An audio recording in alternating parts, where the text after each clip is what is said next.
షేక్పేట్ ఏరియాలో సమస్యల పరిష్కారానికి కృషి చేస్తామని అన్నారు మంత్రి వివేక్ వెంకటస్వామి. ఇప్పటికే చాలా పనులు చేశామన్నారు. ఇంకా చేయాల్సినవి కొన్ని ఉన్నాయన్నారు మంత్రి. ఆ పనులను కూడా త్వరలోనే పూర్తి చేస్తామన్నారు. జూబ్లీహిల్స్ ఎన్నికలలో అభివృద్ధి చేసే కాంగ్రెస్ కే ఓటు వేయాలని అన్నారు. కానీ ఇప్పుడు కూడా బీఆర్ఎస్ కు ఓట్లు వేస్తే బీజేపీకి వేసినట్లే అని అన్నారు వివేక్. ఈ ఎన్నికలలో గెలిచాక నవీన్, అజారుద్దీన్ ఇద్దరితో పాటు తనతో కూడా పనులు చేయించుకోవచ్చునని తెలిపారు మంత్రి వివేక్. ఇక జూబ్లీహిల్స్ సెగ్మెంట్ టోలీ చౌకీ, జానకీనగర్ లో మైనార్టీ నేతల సమావేశంలో పాల్గొన్నారు మంత్రులు వివేక్, అజారుద్దీన్, పార్టీ నేతలు. यहाँ आके क्या क्या मसले हैं सब मैंने जॉट डाउन करके मेरे को खुशी है कि करीब से करीब 100 करोड़ का काम यहाँ शेखपेट में हुआ है। थोड़े काम बाकी है, वो सब भी करने का है।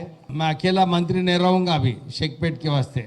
नवीन बाबू रहेंगे एमएलए, हमारे अजहर भाई रहेंगे क्योंकि उनका मेन कॉन्स्टिट्यूंसी जुबली हिल्स है, तो अजहर भाई भी यहाँ रहेंगे। मैं भी आते रहूँगा अजहर भाई के साथ। और आप लोगों को भरोसा दिलाना चाहता हूँ कि जो डेवलपमेंट काम है वो सब भी जारी रहेगी। दो अल्फाज थे, ये एक डेवलपमेंट का था और दो अल्फाज थे। एक था साहब 2 साल हो गए हमारे मुसलमान मंत्री नहीं है कैबिनेट में और चेयरमैनशिप्स भी ज़्यादा नहीं दिए कांग्रेस पार्टी बोल के एक मसला था। दूसरा मसला अभी फ़हीम साहब और कौसर मोइनुद्दीन साहब ने बोला कब्रिस्तान के इशू में। मंत्री पदवी के वास्ते मैंने बहुत बार अजहर भाई के वास्ते बात किया था और वो यही बोले, सब खरगे साहब, रेवंत रेड्डी साहब और राहुल गांधी जी तीनों भी यही कभी भी यही पूछ रहे थे, अरे अपने को एक एमएलए जीत गए तो अच्छा रहता था, इमीडिएटली मंत्री बना सकते थे। परसों भी एमएलसी बनाने के वक्त भी बीजेपी वाले उसको रोक दिए, फिर टीआरएस वाले सुप्रीम कोर्ट जाके उनके खिलाफ लेके आए। तो अभी आप लोगों को सबको मालूम है मंत्री बनने के बाद 6 महीने में एमएलसी बनना चाहिए। ऑलरेडी उनका नाम गया एमएलसी बनने के वास्ते अजहर भाई का, लेकिन बीजेपी गवर्नर है, वो पुराना केस है, अभी केस का डिसीजन नहीं आया बोल के वो फाइल को बाजू लगा दिया। परसों पार्लियामेंट इलेक्शन में आप लोग सबको जानते हैं कि तेलंगाना में बीजेपी का कुछ हाथ नहीं है, लेकिन बीआरएस पार्टी जो 37% असेंबली में था वो पार्लियामेंट आया जब 17% आया, तो इनका वोट शेयर जो था वो पूरा किसके पास गया? बीजेपी के पास गया।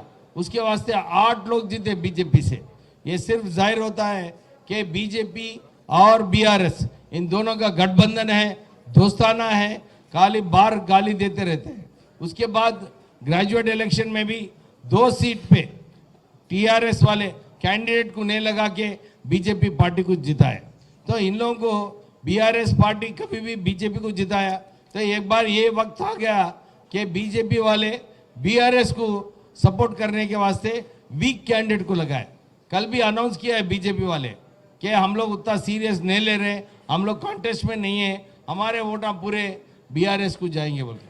तो ये बार भी आप लोग सोचना चाहिए, ये बार कोई टीआरएस को वोट डाले, बीआरएस को वोट डाले तो वोट जाएगा किसको? बीजेपी को जाएगा। तो आप लोग ये एक दृष्टि में रख लीजिए कि बीआरएस और बीजेपी दोनों एक ही है। एक अच्छा मौका है। नवीन बाबू बहुत अच्छा बच्चा है, जवान है, काम करता, सबके साथ मिलकर रहता, आपके साथ था पहले एमआईएम में।